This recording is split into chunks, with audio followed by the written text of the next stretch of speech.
All right, let's go and get started. So a couple things. Number one, I don't have it on here, but I returned homework 2 today. Did everybody get it? Let me also pass out the homework 2 solution, and then we'll talk about that here in a second. While I'm talking about that, so SAME, ASC, they got their meeting on Tuesday, February 7th. If you can pass that down. Pizza, you know, that should be enough. 1, 2, 3, 4, 5, 6, 7, 8.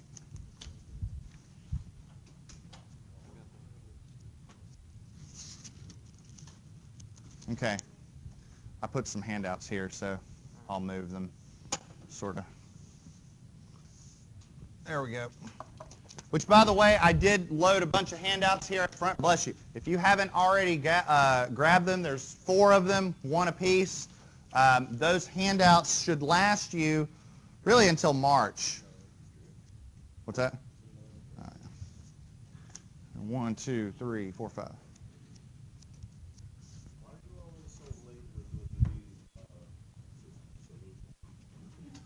So late? Yeah, you're late. You're supposed to give them out before it's due. Oh, give the solution out before it's, man, you know, I hadn't even thought of that. Goodness. You know, that is true. It would drastically improve, you know, homework averages, you know, if you had the solution beforehand. Man. Yeah, we're just helping you be the I will review the benefits of that strategy, and I will get back to you. Yes. So on problem 2.31, they're number 10 bars, and the area of that is 1.27, but on the solution you have 1. Hold on. What problem? 3.1. Let me see.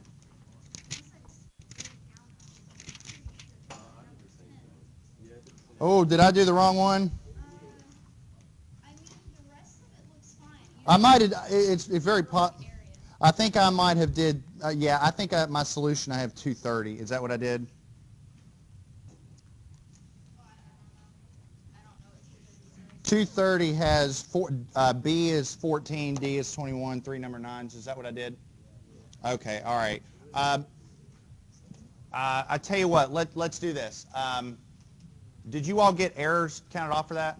Yeah. Okay. All right. Here. How many was it? 2. All right. Let's just keep it simple. I'll just give everybody back 2 points. Does that sound fair? All right. Literally the same problem. It's the same day. It's just different data. So apologies for that. I rushed out the solution. I was running late again. That's what it was.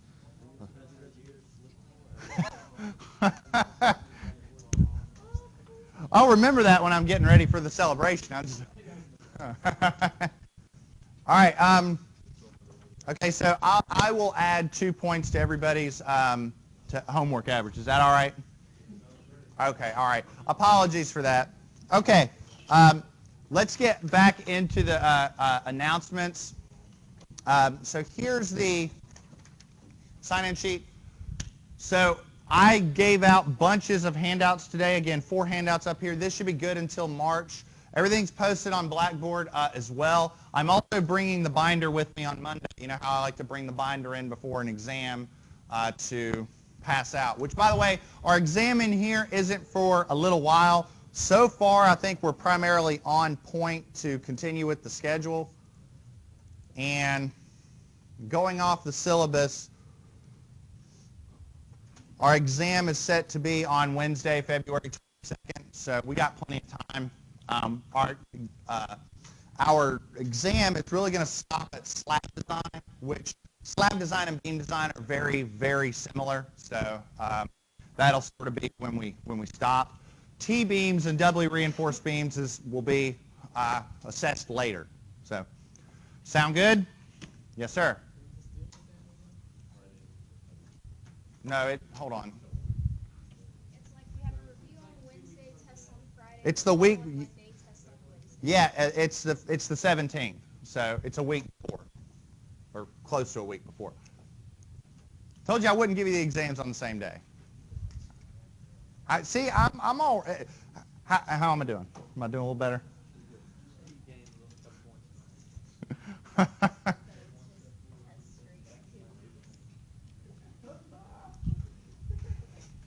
I'm gonna remember this stuff. Just remember, Billy.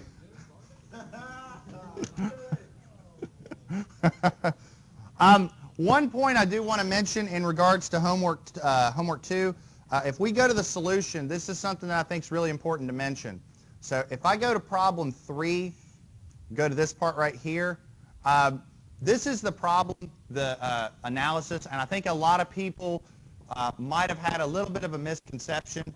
Now, we've been using WL squared over 8 to get the bending moment in a simply supported beam when subjected to a uniformly distributed load, and that is correct. If you have a simply supported beam and it's subjected to a uniformly distributed load only, maximum moment is at midspan, and that moment's WL squared over 8. But here, maximum moment isn't going to be at midspan, it's going to be right here. So you don't use WL squared over 8, you use the formula that will give you moment at a distance x. Okay? So we get a moment at an x value of 10 feet, or whatever this a dimension is, and that component comes out to be 200 foot kips, and this component comes out to be 200 foot kips. But you can ignore those formulas altogether and just do the structural analysis. Draw the shear diagram, draw the moment diagram, and you'll get the same answer. Okay? So, you know, that's something that I think a lot of people messed up on, but I told the TA to be very gentle on that. I will admit, I think this problem was exacerbated by the fact that the book said n of 8, but the solutions manual used an n of 10. So the answers that were reported up top were wrong, you know, but they weren't wrong because of this. They were wrong because of the difference in the modular ratios. There were some folks though that did get it right, so there is that. But in the interest of fairness, because of problem 231, I'll just give everybody 2 points. Sound good? All right, yes, sir. You can't. That's what I'm doing. But you can't take WL squared over 8 and add it to PAB over L, because WL squared over 8 will give you the moment right here at midspan. PAB over L will give you the moment right here. You can't take the moment here and add the moment here. It's apples and oranges. Does that make sense? All right. So I mean, but that is what I'm doing. I'm taking the moment from the distributed load and the moment from the point load, but I'm taking the moments right there and then adding them up. So to answer your question, yeah, you can do it, just at the right point. Everybody good? Okay. All right, so let me get the notes and whatnot loaded up. Okay, now, I want to go back to this procedures for design. I'm going to pass out 2 design aids while we discuss this. The design aid that I'm passing out right now is the one that we're going to use today, and this is one that you're going to want to keep pretty handy. Now, it's nothing special, let me be honest. These are tables out of the back of your book, but you do need to hold on to them. 1, 2, 3, 4, 5. I think that's enough. There we go. There we go. Actually, that's what I've got. Excuse me.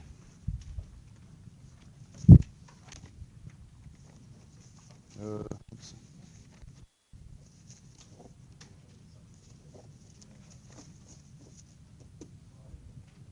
Okay. We're by and large going to use the front of that today. Now the front of that, I want to explain what's going on with those tables. In fact, why don't I pull them up on the screen so that we can see what's going on.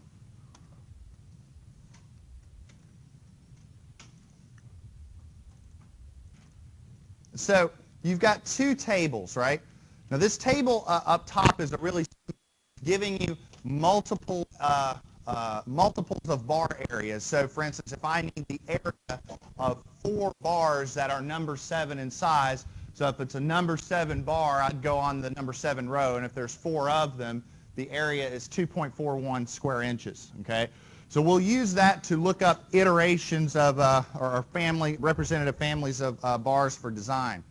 But then the table down below, this will tell us if we have 4 number 7 bars, the beam that we place them in, if we place them in a single layer, must be at least 10.9 inches wide, assuming we're using number 3 stirrup. Okay? So this is how we'll check to see if the solutions that we come up with make sense. I mean, we can't have a beam that's 10 inches wide and throw 30 number 4 bars in it. We just don't have room. Okay? Does that make sense? We okay with that? Now the back. This is just a little handy guide. This, if you're using a different rho value for design other than 0.18 FC prime over Fy, this will tell us the rho values if we're trying to achieve a target strain. So for instance, if we're trying to design to achieve a target strain of, let's say, 0.005, and we're using grade 60 bars and 4 KSI concrete, we'd use a rho value of 0.0181. We just look it up. We're actually not going to use this today, but I just wanted to give it to you so that you would have it. Now, everybody okay with this so far? Okay, this is your beam design aid. I'm also going to pass this out. This is a shorter one, but this is your design aid for slabs. Okay, we'll sort of use this later on. But slab design's a little different, but in the end, the process is very similar. I think that's enough right there. I got 2.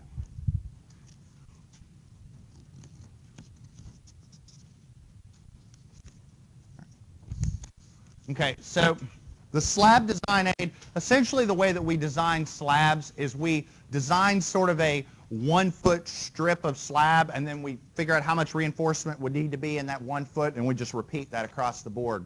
So you're seeing areas of bars, but it's essentially the area per foot of a slab. So, but we'll use this later. Everybody okay with this so far?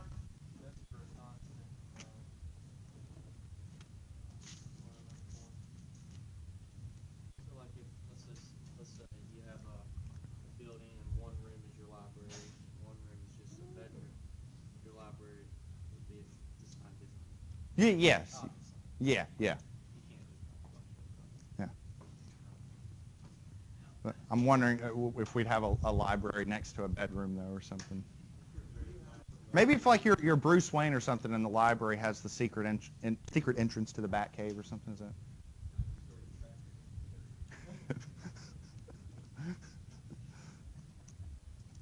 All right. Let's get back into concrete design. All right. So let's go through the procedure real quick, and then we're going to exercise this with a pretty comprehensive example. We may finish this example today, may get into it next time. So our starting design procedure, we're actually starting with what I would say is the more difficult one. We're designing when we don't know not only the steel, but we don't have any idea what the beam looks like. It's an unknown cross-section and an unknown steel. The next design we'll do, we'll know what the cross-section looks like, and we'll only need to select the rebar that goes into it. So the first step is to compute factored moments, which we have to know what the beam looks like. So we have to make some at least initial guesses to get a self-weight. So we use the following table to assess the beam self-weight. So for instance, if we've got a simply supported beam, we'll get the height as L over 16, so that'll give us the starting height. And then we'll say, all right, let's just cut that in half or something to get the width, just to get something to start with. All right, that'll give us, ultimately, after a little bit of figuring, give us some factored moments. Then we need a required nominal capacity. We just take that and divide it by phi, but I make that its own unique step because I want that to be clear that we are assuming a phi of 0.9. We'd love it for it to be 0.9, but maybe it's not. So that's an assumption we're going to need to validate down the line. We need to calculate a rho for design purposes. By and large, my favorite value is 0.18 FC prime over Fy. It's simple, it's easy to remember, and it works very well. But if you have a problem or you have a different target in mind, that's what the back of that beam design aid is for. It'll list a lot of rho values for given targets, like do you want the rho minimum for flexure, do you want the rho for a strain of 0.005, what have you. Okay. Once we've got rho and we've got a required MN, we can compute essentially a requirement of how big the beam needs to be. So that's BD squared. So go through and plug and chug. Based on an assumed ratio of the relationship between B and D, we can come up with some pretty rough trial dimensions for B and D. Remember, always just round to the nearest inch. Don't ever specify a beam that is, 18.623964829 inches wide. Either go with 18 or go with 20. So there's B and D. H is going to be D plus 3 inches. More often than not, the required beam size is going to be bigger than what you assumed in the beginning. So that means you're going to have to update your factored loads. But once you've got your beam size, go through and use rho BD to calculate the required area of steel. Then you'll have a beam, okay? Once you choose your pattern of reinforcement. Take that beam and analyze it to make sure it meets ACI requirements and make sure that phi MN is greater than MU. And then there's your design, okay? Any questions so far? Don't worry. We're going to go through this step by step. Sound good? All right. I'm going to sort of stop all the stuff on cover because I've talked about this in the beam design aids. Just remember, you got to have appropriate cover, but then that lower design aid that we're using, it has all that cover requirements built into it. Okay, this is what I want to focus on. We got a beam. It's 22 feet long. It's got a dead load of 1 kips per foot. Now that is in addition to the beam self-weight. What that means is that the beam self-weight is not included in that W sub D, okay? If it said including beam self-weight, we wouldn't have to worry about it, but we have to design a beam to hold up an additional 1 kip per foot in dead load. It also has to hold up 2 kips per foot in live load, but we'll assume that that's already been reduced. We don't have to do live load reduction. It's 22 feet long, so moment should be pretty simple. We've got 4 KSI concrete, 60 KSI steel, very common values, normal weight concrete with a unit weight of 150 pounds per cubic foot. And to initially size the beam, we'll say that the ratio of the depth to the width is about 1.5. Our design would change if we used a different ratio. But by and large, you're going to want to keep that in somewhere between the 1.5 to 2.5 range. 1.5 is pretty common, 2 is pretty common. You don't want to use 6 or something. 1.5 to 2.5 is pretty common. Sound good? All right. So let's get to it.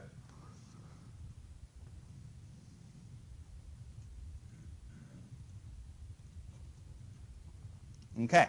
All right. So this is example 6, is it? Okay. All right. Let me get my notes. We'll get this party started. Okay. Did I get the sign-in sheet passed around? Yes, I did. Awesome. I'm getting better at it, aren't I? There you go. No, you're not. Just... You know, that is a fair observation. That is an incredibly fair observation. All right. Let's write down some parameters just right off the bat. No, I'm not putting system parameters.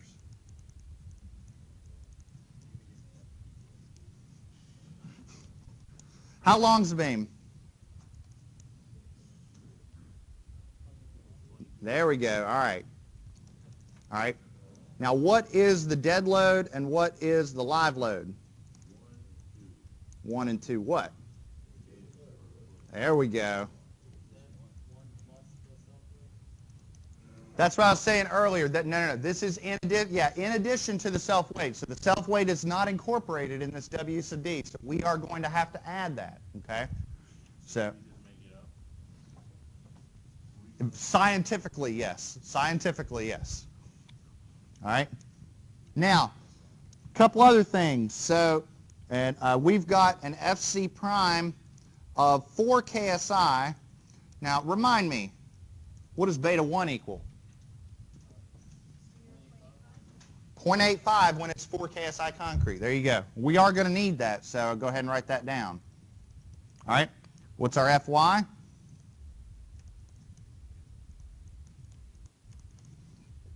Excuse me. And the unit weight of concrete is 150 pounds per cubic foot or 0.15 kips per cubic foot. Bless you. Okay. Sound good? All right. So what's step one?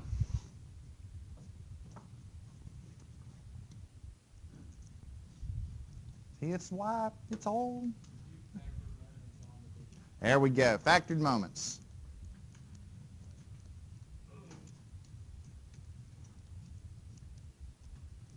Now, in order to compute factored moments, we are going to have to assume something. What are we going to have to assume? There we go. All right. So I'm actually going to write that out. I'm going to say, whoa, we are assuming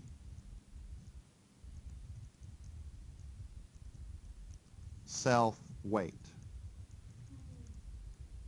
All right. Now, here's how I'm going to go about this. All right. Now, the minimum height for a beam in general, according to deflection requirements, says that the minimum height is L over 16. We're probably going to have a taller beam than that, but that's just our minimum. So that is 22 feet over 16. Now this is a beam height. Anybody got any problems with these dimensions? Beam height. So we need to multiply that by 12 inches per foot.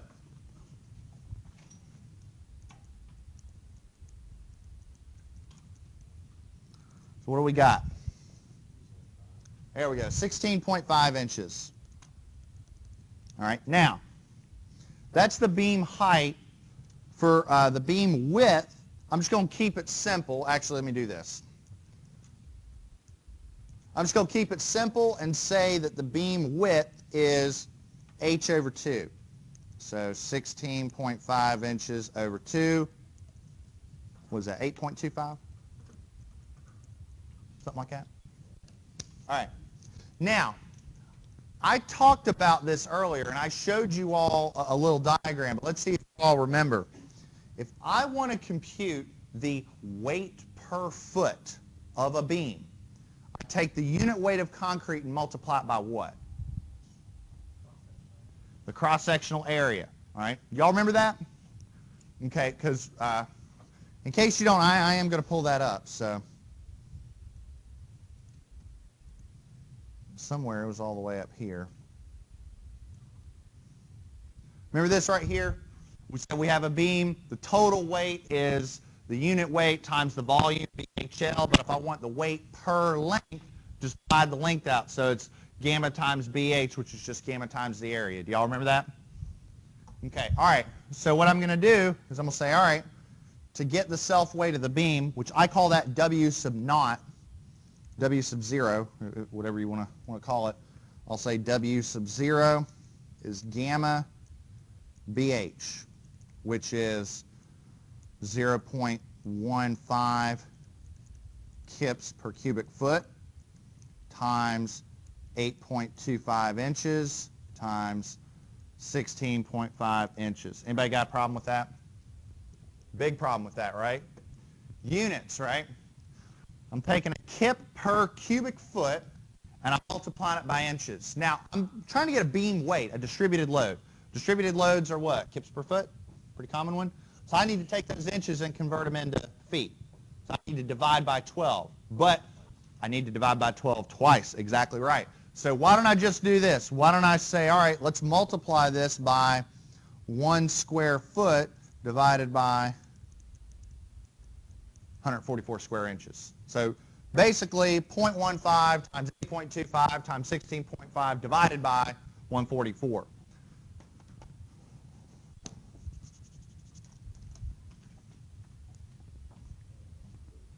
Say it again. 142. Got a second on that? There we go. Simple, right? Now that's the beam self-weight, but we also got some other stuff going on, right? We got a dead load and a live load. Now let's be clear. The beam self-weight, should we treat that as a dead load or treat that as a live load? Dead load, there you go. Now if we got dead loads and live loads, what do we ought to do with them? Factor them. So what do we ought to do? You tell me.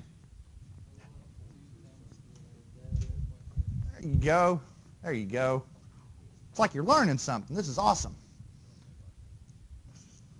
I beg to differ.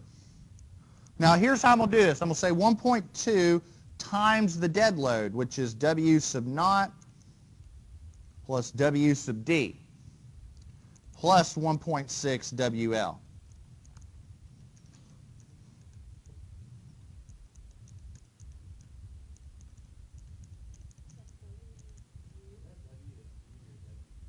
U. Because ultimate, like the ultimate factored moment. There we go. Yes, sir. So is the unit weight of 150 pounds per cubic foot, is that taking into account like an average amount of reinforcing steel? Is that not a contributor in itself? That's a great question, and the answer is yes. Let me write this out, and I'll finish that out. Hold on, give me a second. That's 2 kips per foot. All right. The question was, doesn't rebar make the concrete heavier? And the answer is yes. Typically, concrete by itself, normal weight concrete is 145 pounds per cubic foot, but we use 150 because we're talking about the normal weight of reinforced, or the unit weight of reinforced concrete. And since steel is heavier than concrete, we bump it up a little bit. Now, we could use 145 and literally start, counting up all the bars and doing all that, but 150 will take care of that pretty well. That's a great question. So, anybody got an answer on this one, though? Or is everybody good with that? 4.57. Do I got a second on that?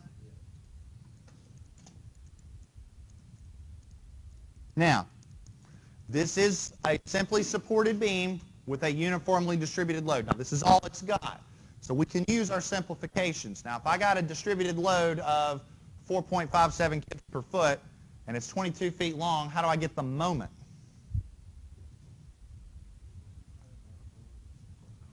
Oh, no, there's a nice little formula. So, say it again. WL squared over 8. Exactly right.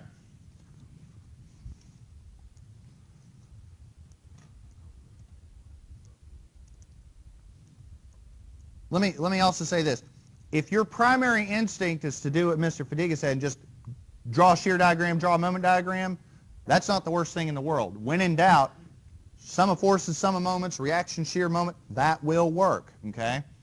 Seriously. In fact, I would prefer that if you're uncomfortable with these equations, do that, That's why we had structural analysis last semester. All right, so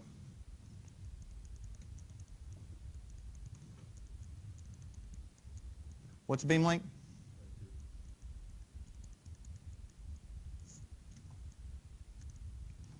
What do we got?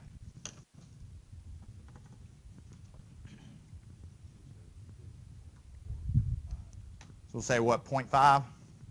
Something like that? 276.5. Do I got a second on that? There we go. Foot kips, right? That's step 1. That's a long one. That's a long step. One of the longest ones in the whole example, okay? So, okay. Any questions? That's step 1. What's step 2?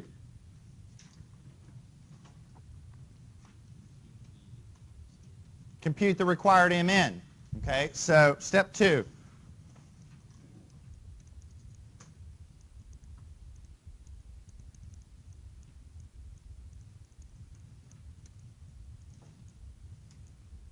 Now, in order to do this, we got another thing we got to do. We got another assumption we got to make. What do we got to do?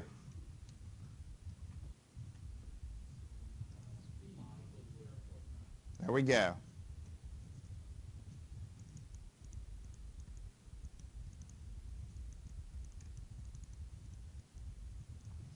Note that, like, anytime I make an assumption, I'm putting it down. I'm saying, oh, there it is, right there. I don't want there to be any ambiguity about any of the assumptions that I make. So we're assuming phi is 0.9. So that means that Mn required is Mu over phi, which is 276.5 foot kips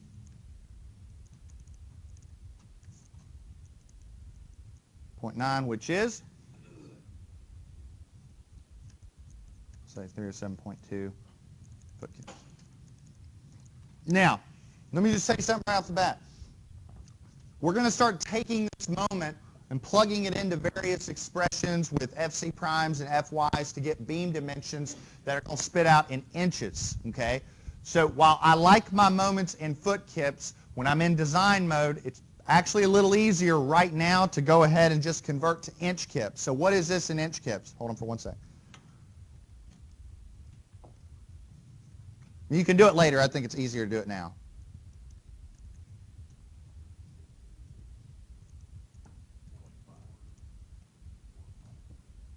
0.5. I just think it's a little easier to do that right now. Yes, sir? Because that's a great question. Honestly, there isn't any, which is why when we go through and develop a no, hold on. This is an important question. We are making assumptions, and right now they're not worth the paper that they're printed on until we go back and verify those assumptions. You see what I mean? But we can't verify those assumptions if we don't have a beam. Like let me ask you, what are the dimensions of the beam? We don't know. That's the whole point. We have to determine those dimensions. Does that make sense? So it's a great question, and really, when it boils down to it, they are just assumptions, so we have to validate them later, okay? Sound good? All right. Now, has everybody got this? A little more scientific than that. Everybody good with this? All right.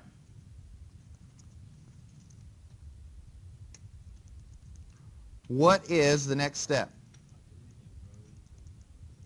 All right. So, step 3, compute row design. All right. So remember, rho is a reinforcement ratio. It'll tell us about how much steel there is, the ratio between that, and how much concrete there is. When you don't have a clue what the beam looks like at all, start off with something simple. And when in doubt, I always like to go with 0.18 FC prime over Fy. So row design is 0.18 FC prime over Fy. So 0.18 times what?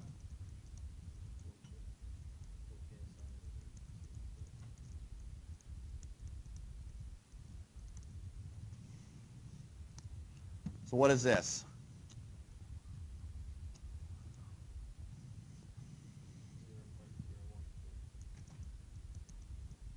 All right, so what this is saying is that for a given beam, for a given cross-section, if we take the usable area of concrete, B times D, about 1.2% of that area is going to be steel when we're all said and done.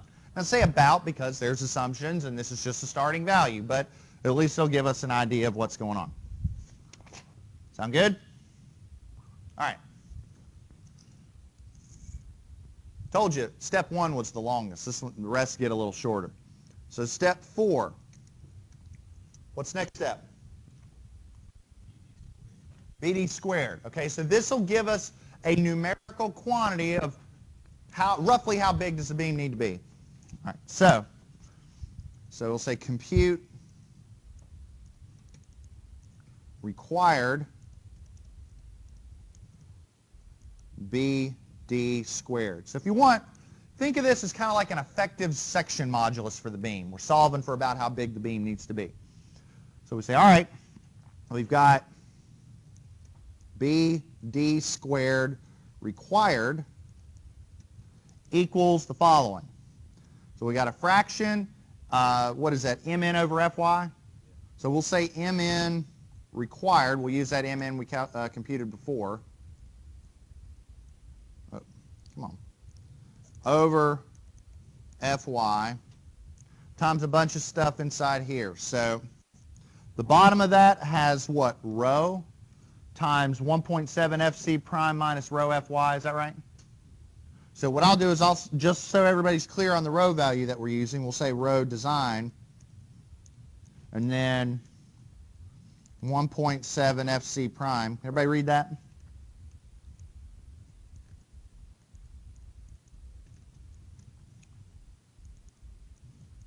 and then 1.7 FC prime. Everybody got that? Now again, we computed our moment into inch kips, so we took care of hopefully any units issues we should have down the line, okay? Now, let's take our time with this, and this is definitely a calculation we're going to need a second on when it's all said and done. So let's work on the outside. So what's MN required? Oh, 3686, sorry. And what did you say, Mr. Davis? There you go.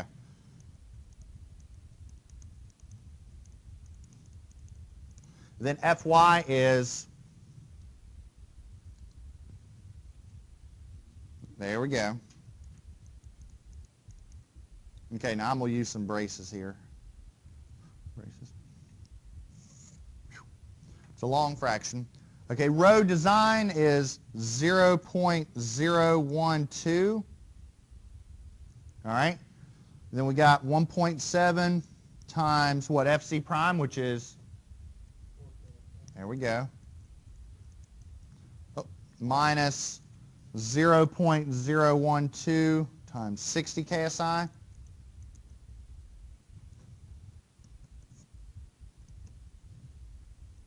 And then 1.7 for KSI. This is one we'll need a second on, more than any other we've done.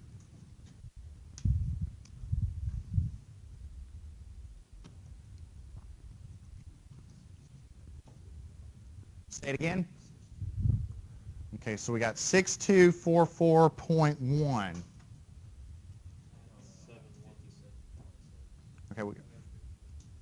Okay, I got 3 said 5726. That's what I got. So say it again. There you go. Now what I got was 5726.6. Bless you. Is that what you got?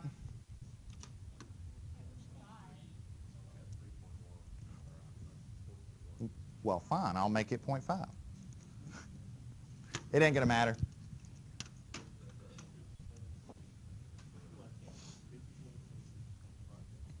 All right. Is everybody else getting that? Did you get that? Are you good there? Everybody else good? Okay. Everybody good. All right.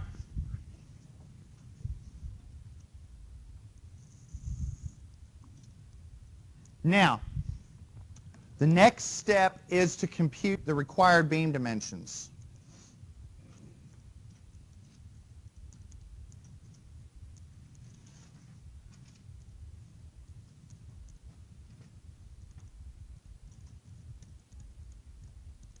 All right, so we've got to take this BD squared and turn it into a usable set of dimensions. So what do we know about the relationship between D and B? What are we assuming for this problem?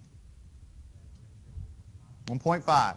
So what I'm saying is that the depth is about 1.5 times the width.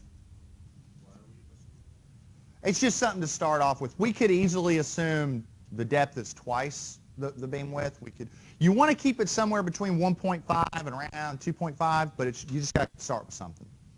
I mean, simple like this, we'd get a different answer if we used a different value, but don't know that your answer would be more or less right than what we're doing now. It's just a different value. Everybody okay? So watch what I'm going to do. Okay, so if the depth is 1.5 times the beam width, watch this. So BD squared, would you agree that that is B times 1.5 B squared? So what is 1.5 squared?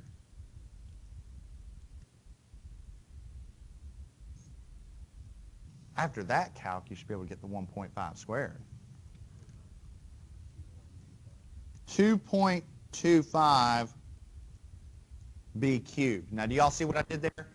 So we have B times B squared, so there's your B cubed, and then inside we've got 1.5 squared, so that's where the 2.25 comes in.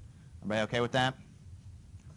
All right, so I propose then, therefore, that 2.25 b cubed, or b required, set that equal to the 5726.5 cubic inches, and just solve for b.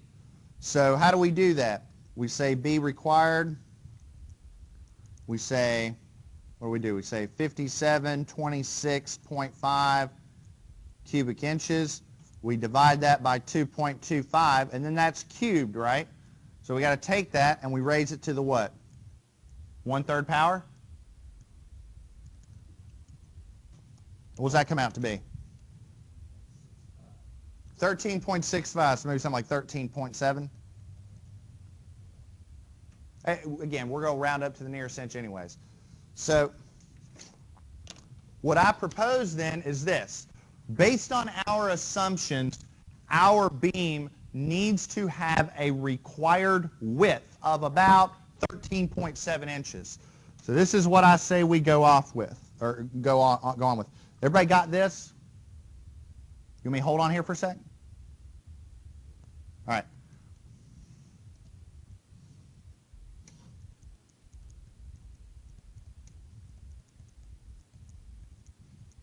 For step 6, where we select or proportion the beam,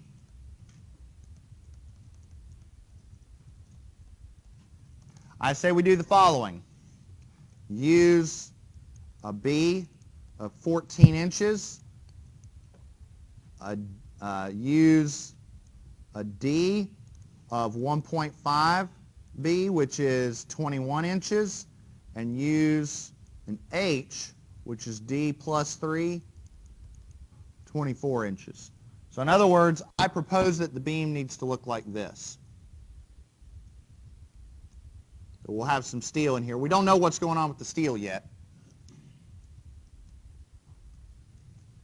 So this dimension's 21. Come on, I can do better than that. 21 inches. This dimension is 24 inches. And this dimension is 14. So I propose that's my beam, okay? Right there.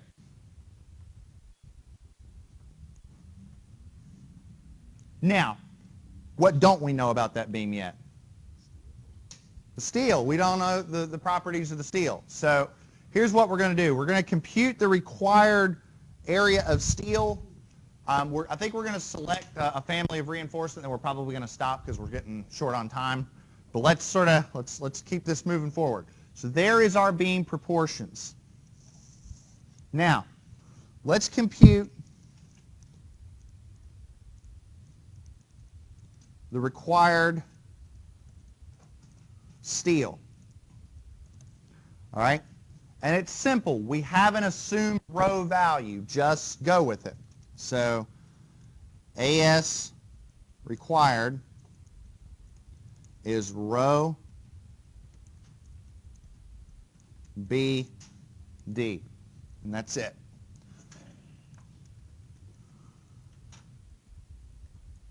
.012. And as for the dimensions, now we got beam. So instead of using that 13.7 whatever, just use the 14 and the 21. So 14 times 21.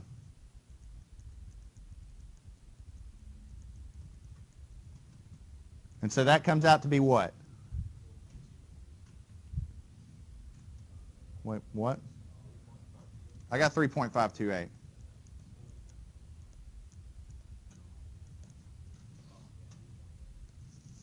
No, that's fine.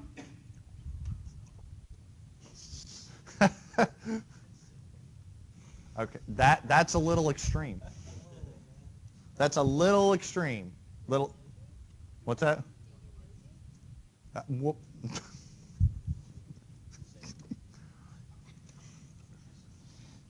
I'm going to go to step 8. Yes, sir. Hold on. Okay. That's step 8. We're getting there. Bear with me. We will get there. All right. Now this is what I'm going to do, all right? Let's go off of that beam design aid. Do you have that beam design aid with you? Well, you do because I just gave it to you. All right, so now it's the beam design one, okay? Now I'm going to walk you through the first one, and then you're going to help me out with at least the next one, and we'll probably stop it. So we'll say select reinforcement.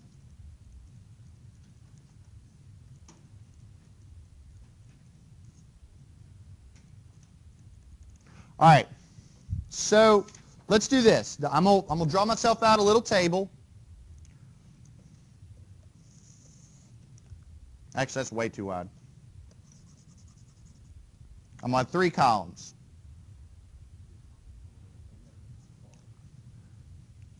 All right. So bar size. We're gonna put the number of bars.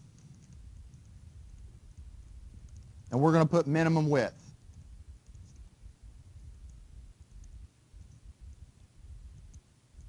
All right. Now, I'm going to help you out with the first one, and you help me out with the next couple. All right. So this is what I'm going to do. What is our required area of steel? Remind me. 3.528. All right. So this is what I'm going to do. I'm going to start with a number 6. And you'll see why here in a second. Let's start with the number 6. Now help me out. How many bars, how many number 6s would we need to place in this beam to achieve an area of 3.528? 8. We could get by with 8 because all right, so let's do that. All right, so 8 bars. Now if we use 8 bars, what is the area of steel? If we do that. 3.53. Does everybody see that? Does everybody see that? This is important, so if you don't see it, very good. Now, if we use 8 number 6s, how wide must our beam be? No, tell me. 17.5 inches. All right, now help me out. Is this going to be a valid selection of reinforcement? No. Because we only got how many inches to work with? 14. So does that make sense? Now, let me ask you this. Does everybody see why I did not go with the number 5 or the number 4 bars? Because for number 5, how many number 5 bars would I need? Oh, I'd need like 12 of them, right? There's no way I could fit 12 bars in there, right? Make sense? All right, so here's what we're going to do. I'm going to have you do the next one, and then we'll probably call it because we're running out of time. So number 7s. How many number 7 bars, somebody over here, how many number 7 bars can we use to meet this required area?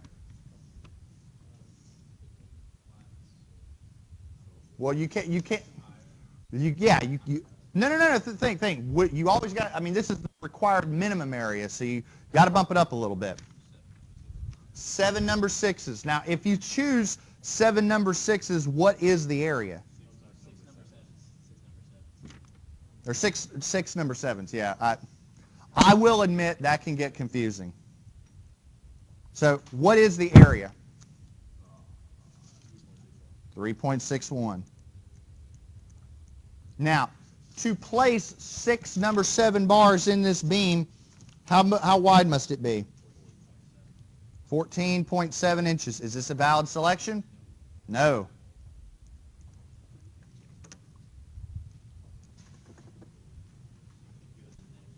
All right. Does everybody understand that?